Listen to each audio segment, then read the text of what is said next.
This city's a crazy place. The second I step outside, it's like, boom. A student going to a school downtown has a lot of different options of how to live their life. I think it's a really big challenge in here. I try to balance, living a modern lifestyle with really, valuing the tradition, valuing where I came from.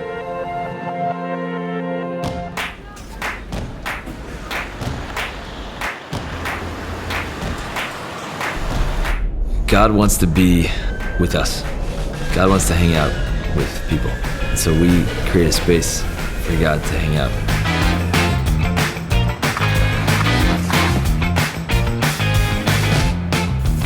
Having grown up in a Jewish community, always going to Jewish high schools, yeshiva in Israel, I think I always took for granted how easy it was to be Jewish, and I expected to come to NYU and it be extremely difficult. Being on a college campus is hard because you peak in Israel with your Judaism, and then when you get to college, you're on your own. Being in this city, everything is very fragmented. It can be very isolating, especially for a freshman. And so bringing people together and kind of creating a community brings a lot of meaning and fulfillment. Chabad, I think it's really such an amazing place and 100% necessary to have in downtown New York City especially. The goal of this place is to just tap into what someone is really passionate about and try to channel that towards Judaism a real way. I knew it wasn't going to be easy to be Jewish downtown, but I didn't think it was going to be like this exciting and like this fun. It really brings the light and the joy and the happiness into people's lives who otherwise wouldn't really stick to Judaism as much and stick to learning and stick to davening.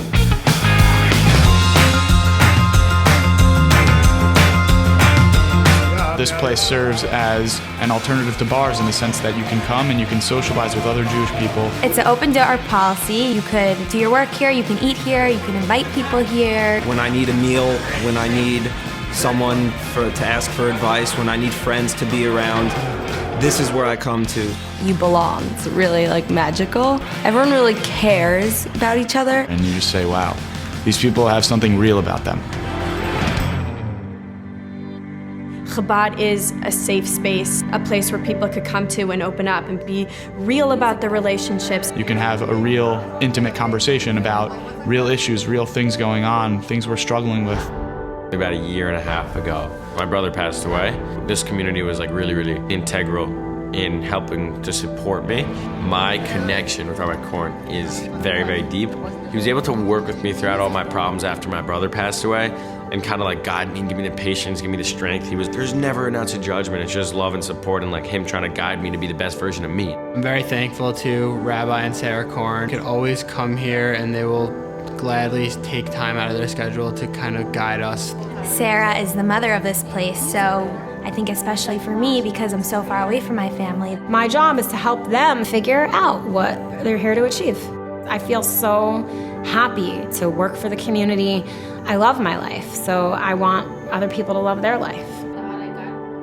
I attend Rebbitzin KORN's Tuesday night shiur. It's super inspiring. Where you have students who are evolving in Tanakh, in Chassidut. Twice a week there's yeshiva for guys, there's a class for girls, Shut Up and Learns on Thursday nights. I think everything is always spiritual, even if it's like a culinary night. It ends up just being something about Judaism and like grounded in Judaism. For me, I love Friday night davening. It's the singing, the dancing. I love Shabbos at Chabad.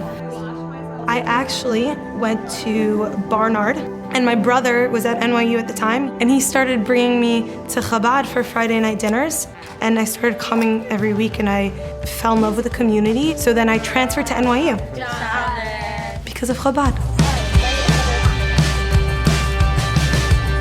We tried organizing big chesed events here, raising money for organizations. Tonight is Pink Night at Chabad. It's to raise awareness for breast cancer. We've been doing trips to the senior center. We go there usually before holidays. We'll be handing out hamantations this week, and I think it's a really nice way to engage the Jewish people of the Lower East Side and the East Village. Purim's a crazy, crazy time.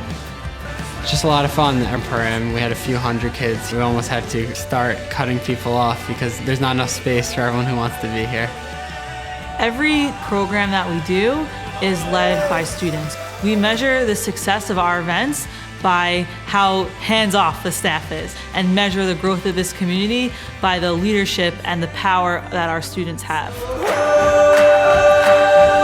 The revolution of Chabad House Bowery is not to create followers, but to create leaders who will then go out into the world and light Judaism on fire.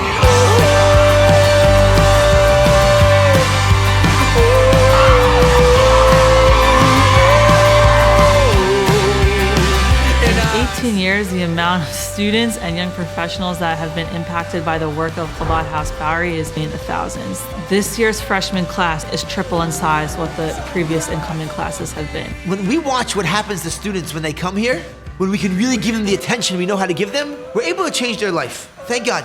What we want to do is be able to do that for all the people that come through our door, which would require a much larger team, more space. Chabad House Bowery is about to spread its wings. If it wasn't for Chabad, then I would have a gap in my growth and in my Judaism. I would be much less involved, probably, in my observancy of Judaism. We would just have nothing, and there'd just be no Jewish life in downtown New York. The future is coming, and it's going to be brighter than anyone here imagines, including me. You have to start thinking that way. Start thinking bigger. We have to create an organization that's meant to house and train and launch the Jew of tomorrow. So understand our organization is moving with the times to help ensure that tomorrow can happen today.